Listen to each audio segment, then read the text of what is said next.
প্রিয় শিক্ষার্থী, আসসালামু আলাইকুম। আজকের ক্লাসে তোমাদের গণিত বইয়ের 21 পাতার 1 নম্বর ও 2 নম্বরের যে অঙ্কগুলো আছে সেই অঙ্কগুলো করে দেখাবো। তো প্রথমে 1 নম্বরে দেখো, সঠিক উত্তরের পাশে টিক চিহ্ন দিই। 1 নম্বরে আছে ৭২,৫১০ সংখ্যাটিতে 2 এর স্থানীয় মান কত। দেখো, এখানে যে সংখ্যাটা আছে সেই সংখ্যাটার মধ্যে 2 এর স্থানীয় মান বের করতে হবে। তো 2 কোথায় আছে? দেখো এখানে আছে, আমরা পড়ি একক, দশক, শতক, হাজার।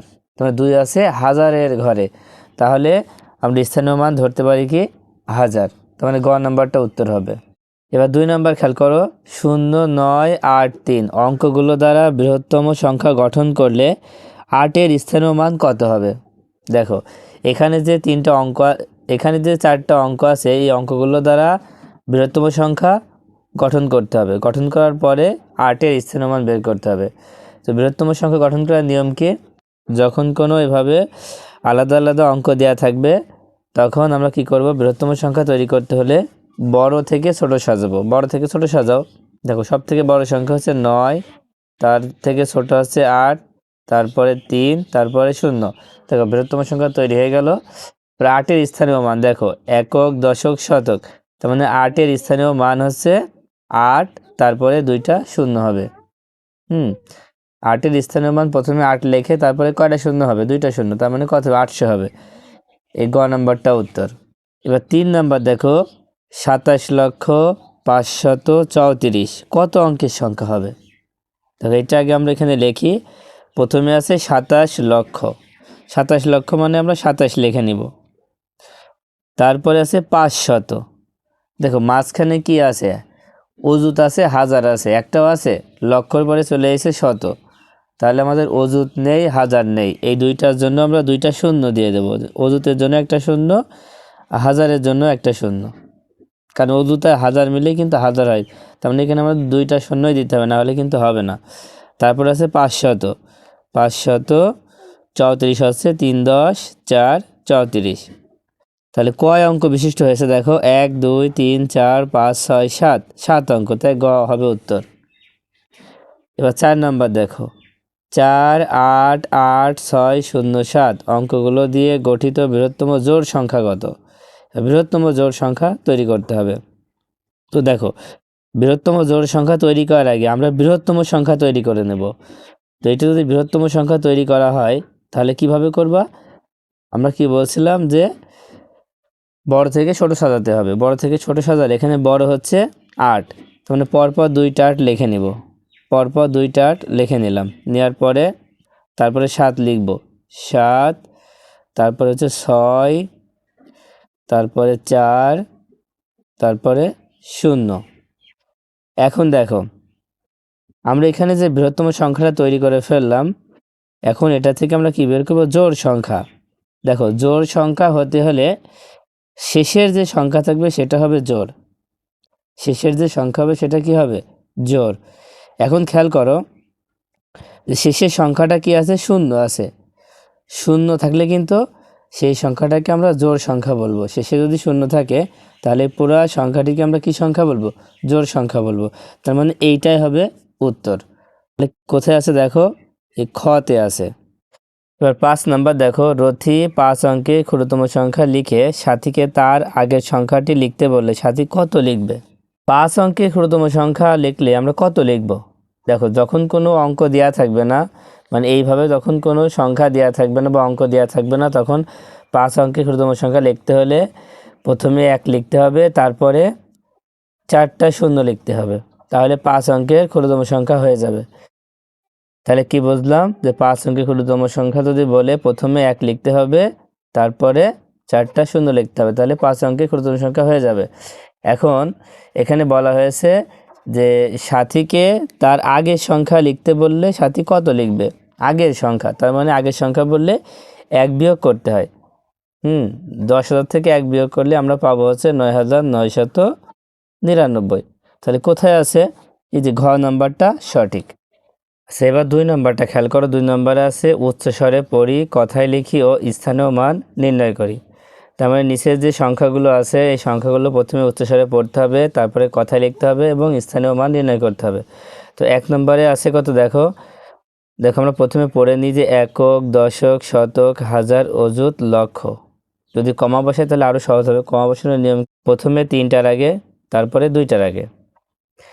এখন 9 হচ্ছে লক্ষের ঘরে, তার মানে 9 লক্ষ 6 10 8 68,556। আমরা পড়ে ফেলেছি, এখন লিখে ফেলবো। দেখো 9 লক্ষ 68,500 কত 56। তো আমাদের কথায় লেখা হয়ে গেল। এখন কি করতে হবে, স্থানীয় মান বের করতে হবে। তো স্থানীয় মান বের করার জন্য অঙ্কটাকে আবার আমরা তুলে নিব। তো প্রথমে 6 হচ্ছে কোন ঘরে, 6 হচ্ছে এককের ঘরে, তাই লিখবো 6 একক, দিয়ে লিখবো হচ্ছে 6। 5 হচ্ছে দশকের ঘরে, তাই লিখবো 5 দশক। 5 দিয়ে কি করবো, একটা শূন্য দিবা। তারপর এই 5 হচ্ছে শতকের ঘরে, এই 5 লিখে আমরা কয়টা শূন্য দিব, দেখো 2টা শূন্য দিব। তারপরে 8 হচ্ছে কোন ঘরে, 8 হচ্ছে হাজারের ঘরে, তাহলে 8 লিখে আমরা কয়টা শূন্য দিব। দেখো শূন্য দেওয়ার নিয়ম হচ্ছে আমরা যে সংখ্যাটা লিখবো, প্রথমে 8 আমরা এখানে লিখে নিব, নেওয়ার পরে 8-এর পরে কয়টা সংখ্যা আছে, 1 2 3, তার মানে এখানে 3টা শূন্য দিলেই হয়ে যাচ্ছে। এইভাবে তোমরা করতে পারো। এবার 6 কি, 6 হচ্ছে 6 অযুত। 6 লিখে কয়টা শূন্য দিব, দেখো 3টা শূন্য দিয়ে আছে, 4টা শূন্য দেবো, 1 2 3 4। তারপরে 9 হচ্ছে লক্ষর ঘর, তাই লিখবো 9 লক্ষ। 9 দিয়ে কয়টা শূন্য, দেখো 9 এর পরে কয়টা সংখ্যা আছে, 1 2 3 4 5, 5টা শূন্য দিয়ে দাও, 1 2 3 4 5। দেখো হয়ে গেছে। এবার 2 নম্বরটা দেখো। তো 2 নম্বরটা আমরা পড়বো কিভাবে, আগে আমরা কমা বসাইনি। দেখো প্রথমে 3টার আগে, তারপর 2টার আগে। এখন আমরা স্থানের নামগুলো পড়ি, একক, দশক, শতক, হাজার, অযুত, লক্ষ, নিযুত। নিযুত বললে কি হয়, লক্ষ হয়। তার মানে এই 2টা মিলে লক্ষ, এই 2টা মিলে হাজার। 8 10 1 কত হবে, 81 লক্ষ। 81 লক্ষ। তারপর দেখো 6 10 9 69,000। 69,000। তারপর আছে 290। দেখো 2 নম্বরটা হয়ে গেল। আমি স্থানীয় মানটি করে দেখাচ্ছি না, কারণ আমি জানি তোমরা স্থানীয় মান বের করতে পারো, তাই আমি আর স্থানীয় মান করছি না।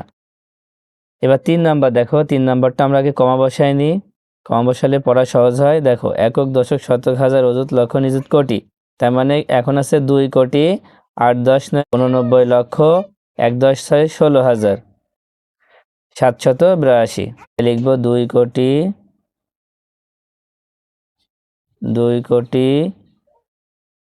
89 লক্ষ 16,782। এবার 4 নাম্বার খেয়াল করো, 4 নাম্বার আমরা কমা বসাইনি, কমা বসালে পড়া সহজ হয়। দেখো একক, দশক, শতক, হাজার, অযুত, লক্ষ, নিযুত, কোটি। তার মানে 2 কোটি, এই 2টা মিলে লক্ষ, 2 লক্ষ, এই 2টা মিলে হাজার, 2000, 2 10 2 22। তার মানে প্রথমে লিখবো 2 কোটি, তার মানে 2 কোটি 2 কোটি 2 লক্ষ 1 কোটি 2 লক্ষ 2022। এবার 2022। চলো আমরা 4 নম্বরটার স্থানীয় মানগুলো বের করে দেখাচ্ছি। দেখো প্রথমে 2 কোন ঘরে আছে, এককের ঘরে, তাই লিখবা 2 একক। কত লিখবো, 2 লিখবো। তারপর এই 2 কোন ঘরে আছে, দশকের ঘরে, তাই লিখবো 2 দশক। 2 দিয়ে একটা শূন্য দিবা, কারণ 2 এর পর একটা সংখ্যা, তাই 2 এর পর একটা শূন্য দিতে হবে। তো এই শূন্যটা কোন ঘরে আছে, শূন্য শতক। শূন্য থাকলে শুধু একটা শূন্য দিলে হয়ে যাবে। তারপর এই 2 কোন ঘরে আছে, 2 আছে হাজারের ঘরে আছে, তাই লিখবো 2 দিয়ে কয়টা শূন্য লিখবো, দেখো 2 এর পরে কয়টা সংখ্যা, 1 2 3, 3টা শূন্য বসায় দাও। তারপর এই শূন্যটা কোন ঘরে আছে, শূন্য অযুত। দেখো শূন্য যদি থাকে শুধু আমরা একটা শূন্য দিলেই হয়ে যাচ্ছে, হ্যাঁ একটা শূন্য দিবা। তারপর এই 2টা কোন ঘরে আছে, এই 2 হচ্ছে লক্ষর ঘরে আছে, তাই লিখবো 2 এর পরে কয়টা শূন্য হবে, দেখো 2 এর পরে 1 2 3 4 5, 5টা শূন্য হবে, 1 2 3 4 5। এই শূন্যটা আছে নিযুতের ঘরে, তাই লিখবো শূন্য নিযুত। তাহলে এখানে কয়টা শূন্য দেবো, একটাই শূন্য দেবো। শূন্য যে ঘরে থাকুক না কেন শূন্য হবে একটা। তারপরে সবার শেষে যে 2 আছে, এই 2টা কোথায় আছে, 2 কোটি। দেখো 2 দিয়ে এবার কয়টা শূন্য দিব? 1 2 3 4 5 6 7, 1 2 3 4 5 6 7। তো আশা করি ক্লাসটি তোমাদের ভালো লেগেছে। আজকের মতো ক্লাসটি এই পর্যন্ত। আল্লাহ হাফেজ।